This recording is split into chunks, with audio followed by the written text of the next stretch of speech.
వేదికపైన ఆసీనులైన గౌరవనీయులైన మాజీ మంత్రివర్యులు రంగారెడ్డి ఉమ్మడి జిల్లాని తన సమర్థ నాయకత్వంలో బ్రహ్మాండమైన అభివృద్ధి సంక్షేమ బాటలో ముందుకు తీసుకొని పోయిన మనందరి అక్క పెద్దలు శ్రీమతి సబితా ఇంద్రారెడ్డి గారికి, గౌరవనీయులు పెద్దలు మాజీ మంత్రివర్యులు రాష్ట్రంలో గిరిజనుల సంక్షేమం కోసం కేసీఆర్ గారి నాయకత్వంలో మరి అద్భుతంగా పనిచేసిన మాజీ మంత్రివర్యులు శ్రీమతి సత్యవతి రాథోడ్ గారు, మీ అందరి అభిమాన నాయకుడు హరీశ్వర్ రెడ్డి అన్న వారసుడు కొప్పుల మహేశ్వర్ రెడ్డి గారు, తమ్ముడు కొప్పుల అనిల్ రెడ్డి గారు, కొప్పుల అనిల్ రెడ్డి గారు, వికారాబాద్ జిల్లా పార్టీ అధ్యక్షులు సోదరులు మాజీ శాసనసభ్యులు డాక్టర్ మెతుకు ఆనంద్ గారు, తమ్ముడు మన విద్యార్థి విభాగం రాష్ట్ర అధ్యక్షుడు మరి ఎల్లవేళలా విద్యార్థులకు అండగా ఉంటూ వీరోచితంగా పోరాడుతున్న తమ్ముడు మన గెల్లు శ్రీనివాస్ యాదవ్ గారు, సోదరి మనం మన్నించాలి మీ పక్క నియోజకవర్గం కొడంగల్. ఈ కొడంగల్ అంటేనే మరి ఈరోజు ఎప్పటికప్పుడు ప్రతిరోజు నాకు ఎప్పుడప్పుడు ఆశ్చర్యం అనిపిస్తూ ఉంటుంది. బయట రాష్ట్రంలో ఏమేమి జాయినింగ్లు అవుతున్నాయో వేరు, కానీ కొడంగల్లో ప్రతిరోజు కాంగ్రెస్ కార్యకర్తలను మన పార్టీలో చేర్చుకుంటున్న గౌరవ మాజీ శాసనసభ్యులు, తప్పకుండా మళ్ళీ రాబోయే రోజుల్లో రేవంత్ రెడ్డి గారిని మళ్ళీ తిరిగి ఓడగొట్టబోయే నాయకుడు పట్నం నరేందర్ రెడ్డి గారు, సోదరి విజితారెడ్డి గారు, మా తమ్ముడు మహిపాల్ గారు, ఇంకా ఇంతకుముందు అద్భుతంగా మాట్లాడిన తమ్ముడు మల్లేష్ గారు, సోదరుడు సురేందర్ గారు, ఇంకా వేదిక పైన ఉన్న రామరెడ్డి గారు, ఇంకా ఇతర సీనియర్ నాయకులందరికీ ఎవరో పేర్లు నేను చెప్పలేదో వాళ్ళు జర మనసులోనే తిట్టుకోరి, బయటకు తిట్టకోరి అని కోరుతూ పేరు పేరున అందరికీ నమస్కారం. ఇలా ఎట్లున్నదంటే పొద్దున్న ఇక్కడికి వచ్చేటప్పుడు ఒక వీడియో చూసిన నేను. పార్టీ మారినారు కొంతమంది, మన ఎమ్మెల్యేలు మన పార్టీలో గెలిచిన వాళ్ళు కొంతమంది పోయినారు. పోయినాక సరే పోయిన వాళ్ళు పోయినామని చెప్పుకోవాలి కదా, ఏ పార్టీలు ఉన్నావా అంటే ఈ పార్టీలు ఉన్నాయని చెప్పుకోవాలి. ఇక్కడికి వస్తుంటే ఆ వీడియో చూసిన విలేకరు అడుగుతాడు, ఏ పార్టీలు ఉన్నావు సార్ నువ్వు అంటే, ఏ పార్టీలు ఉండాలనో గా పార్టీలనే ఉన్నా. ఇప్పుడు మీకు పిల్లలు ఉంటారు అందరు ఇళ్ళలో, పిల్లగాడు బయటికి పోయింది అనుకో, బయటికి పోయినాక కొద్దిగా ఆలస్యమైంది అనుకో, 9:30 10 అవుతుంది, పిల్లగాడు ఇంటికి వస్తలేడు, ఫోన్ చేసినావు, యాడున్నవరా అంటే నేను యాడు ఉండాలనో గాడినే ఉన్నాను అనుకో, వాడు ఏమంటావు, నువ్వు దవడమికెళ్ళడు దంపో, ఇంటికి రాగానే ఒకటి వేస్తావా లేదా, ఏమరా బాగా మాట్లాడుతున్నావు అని. ఈ అతి తెలివితేటలు ఇలా చూస్తున్నాం, కొత్త విచిత్రమైన 20 నెలల్లో విచిత్రమైన అనుభవాలు. ఇప్పుడు రాష్ట్రంలో 10 ఏళ్ళ బుడ్డ పొలగాన్ని పట్టుకొని అడిగినా, తమ్మి కాలే ఆదాయ ఇవాళ ఏ పార్టీలో ఉన్నాడంటే ఏం చెప్తారు, కాంగ్రెస్ అని చెప్తారు. కానీ స్పీకర్కి అర్థమవుతలేదు, మీ వికారాబాద్ ఎమ్మెల్యే గారికి మాత్రం ఆయన ఏ పార్టీలో ఉన్నాడో శోధించి పరిశోధించి మళ్ళీ ఎంక్వైరీ పెట్టి చెప్తారట.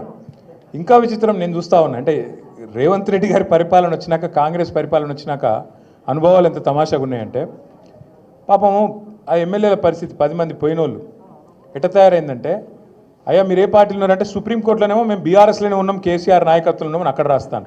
మరి నువ్వు కండువా కప్పుకున్నావు కదా అంటే, దేవుని కండువా, అది కాంగ్రెస్ కండువా కాదు, ముఖ్యమంత్రి గారు బాగా దేవుడు అంటే ప్రేమ, అందుకే మాకు దేవుని కండువా కప్పిండు. ఇట్లా విచిత్రమైన ఒక పరిస్థితి గత 20 నెలలుగా హైదరాబాద్కి వెళ్ళి మొదలు పెడితే కింద ఉండే ఒక చిన్న పల్లెటూరు దాకా అదే పరిస్థితి కనబడుతూ ఉన్నది. చాలా గమ్మత్తైన పరిస్థితి.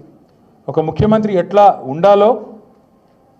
ఉండాలో రాష్ట్రానికి ఎట్లా నాయకత్వం వహించాలో, ఎంత అద్భుతంగా పనిచేయచ్చో భారతదేశానికి చూపెట్టింది మన నాయకుడు కేసీఆర్ గారు.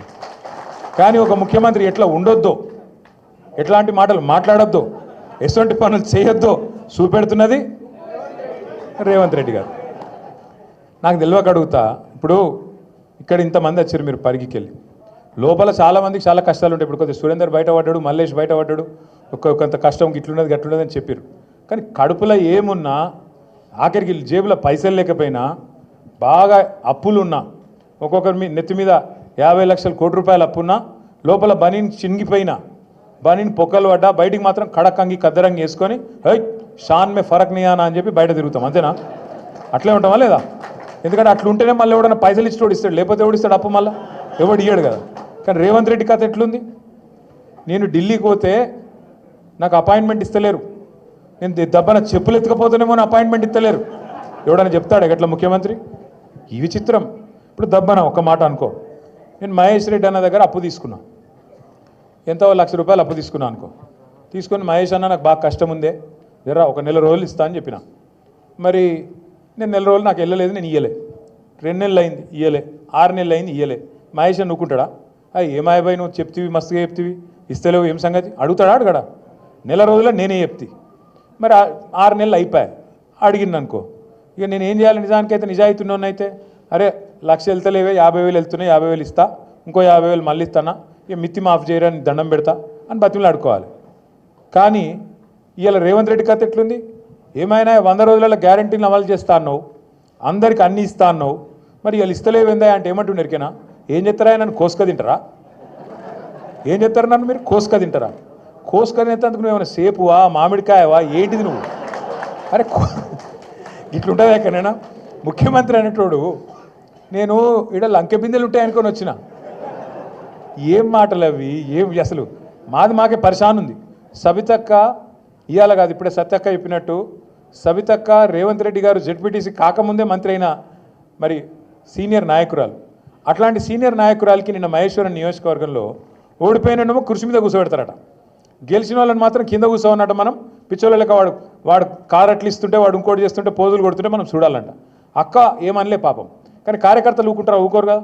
అరే మా మేడంకి అవమానం జరుగుతుందని లొల్లి పెడితే ఇలా హోంమంత్రిగా పనిచేసిన అక్క మీదకి గింతంత పోలీసు వాళ్ళు ఎగిరిపోయి రెచ్చిపోయి మాట్లాడుతూ ఉన్నాడు. నేను ఇలా పరిగి మాత్రమే కాదు, రాష్ట్ర వ్యాప్తంగా ఉండే కలెక్టర్లు, ఐఏఎస్ ఐపీఎస్ అధికారులకు నేను ఒక్కటే గుర్తు చేస్తున్నా, గుర్తుపెట్టుకోమని చెప్తా ఉన్నా. ఇలా మీరు పచ్చి అబద్ధాలు ఆడుతూ ఉన్నారు ఐఏఎస్ అధికారులు కూడా. మొన్న ఇక్కడ చూసిన నేను ఖైరతాబాద్లో ఒక ఐఏఎస్ అధికారి, ఒక ఐపీఎస్ అధికారి ఇద్దరు చిలక పలుకులు పలుకుతున్నారు. ఏమని? 10 ఏళ్లలో ఒక్క రేషన్ కార్డు ఇవ్వలే, కాంగ్రెస్ వాళ్ళు మాట్లాడినట్టు మాట్లాడుతున్నారు.